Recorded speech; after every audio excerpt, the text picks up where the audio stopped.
but I do want to make a few introductions. We're joined by President of the Boston City Council,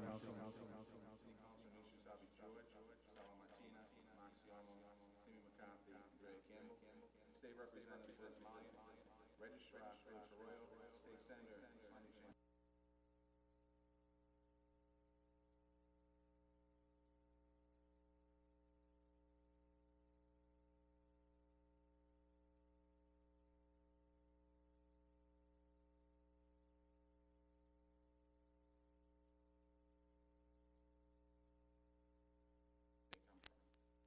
I call this press conference today because I'm disturbed and angered by the news out of Washington, D.C. Washington is advancing the most destructive and un-American threats made on America during the campaign. The latest executive orders and statements by the President about immigrants are a direct attack on Boston's people, Boston's strength, and Boston's values. We are a city and a nation built on the immigrant contributions, and we depend on mutuality for continue to build our communities.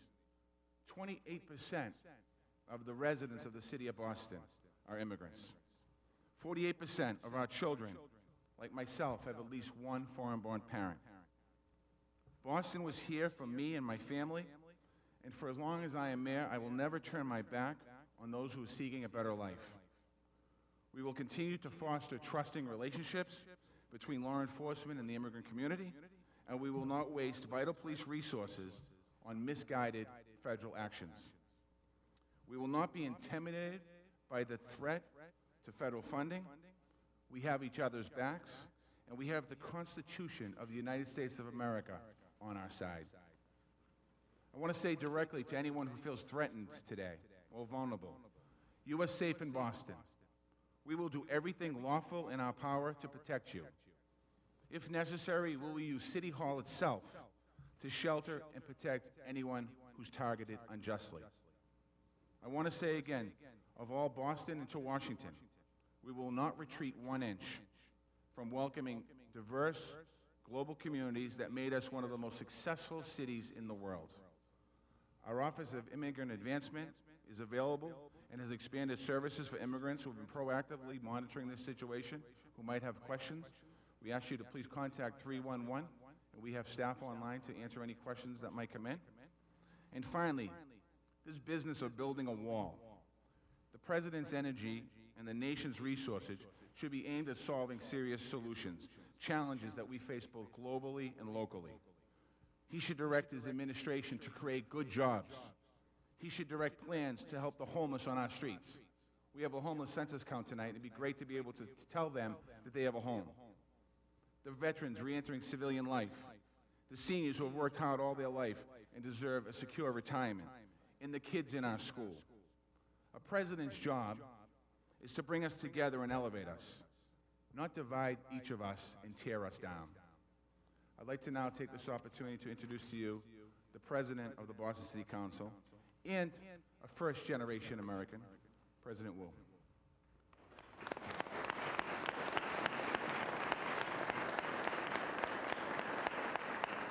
Good afternoon, everyone. Thank you so much, Mayor.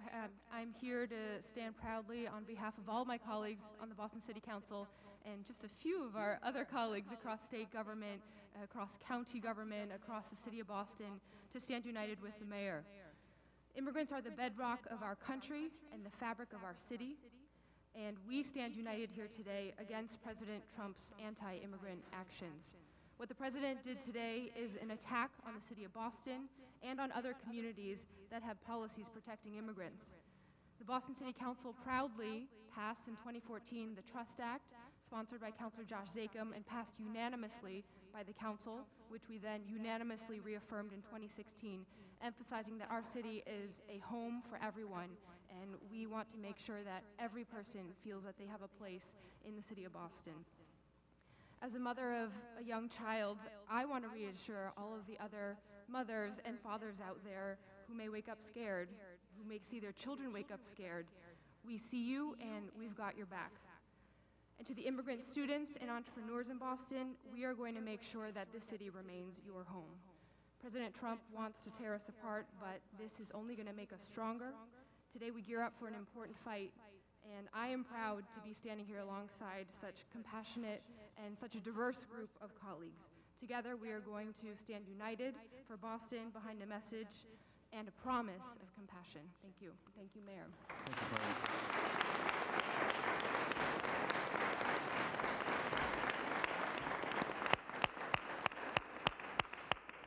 Any questions? So we are joined by Senate and House members as well. Yes.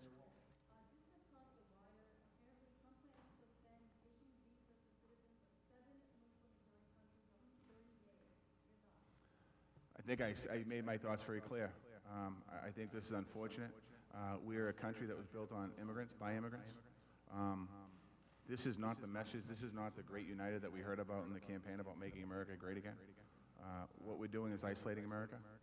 America is great because we are a global country. America is great because we have relationships. In our city alone, the Muslim community is a big part of our community. It's something that we're going to continue to open our arms to.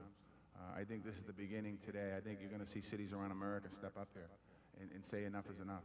I was at the U.S. Conference of Mayors last week, and I said this, and we stand united with Republican mayors from around the country talking about this very issue. And I think it's a sad statement for this country. They're concerned about the impact of federal funding getting cut? No. I'm going to protect, we are going to protect collectively people in this city, in this state. What kind of funding could be cut? I have no idea. I think he's said that across the board. They haven't been specific on any plans. I guess we'll find out. Mayor Walsh, are you committed to being more transparent about undocumented immigrants that may be seized by ICE? Will you release those names for people to know who they are and confirm that they indeed should be potentially seized or deported? Absolutely not. I don't think we have those information anyway, but if we had that information, I wouldn't release that information. All used as a shelter, can you give more information on that? Would people be living here? That means if people want to live here, they'll live here. They can use my office. They can use any office in this building. Any place they want to use, they'll be able to use this building as a safe space. Authorities who are coming in if they so chose. We'll see what happens. Mr. Mayor, you're talking about illegal immigrants or immigrants Undocumented immigrants. undocumented? I'm not sure what an illegal immigrant is, undocumented.